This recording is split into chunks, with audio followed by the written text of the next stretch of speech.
dnešný výsledok, nebolo to boh vie čo. Západ sme začali nemasne neslane, ťahanica na jednej strane, potom pred koncom polčasu sme ušli súperovi na dostatočný náskok, vtedy sa skvalitnila trošku aj hra a v druhom polčase sme zase nastúpili v takom ospalom tempe, slabší doskok bol, nebola taká koncentrácia jak v druhej štvrtine a síce sme mali stále navrch, ale sme sa nakoniec strachovali o výsledok a chvála Bohu sme to dotiahli do takého konca víťazného. Ako sa ujali noví hráči? Tak ešte sú tu krátki, žastí chlapci, ale myslím, že budú určite prínosom.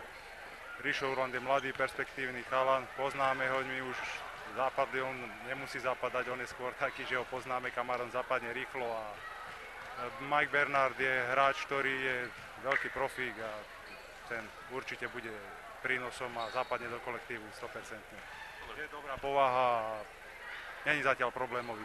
Zatiaľ sa snaží, my sa snažíme spolupracovať s ním, takže by to malo byť.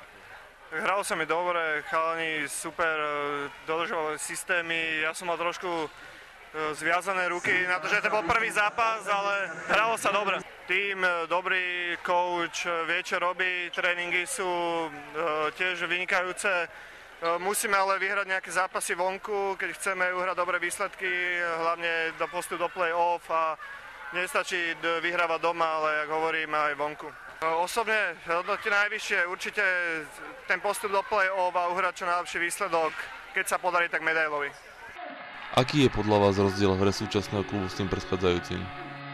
Je to basketbal je to podobná hra aj tu, len tam sme dodržiavali viac systémy, tuto tréner dáva hráčom viac voľnosti, čo môže byť aj dobré pre niektorých a vlastne je to podobný štýl.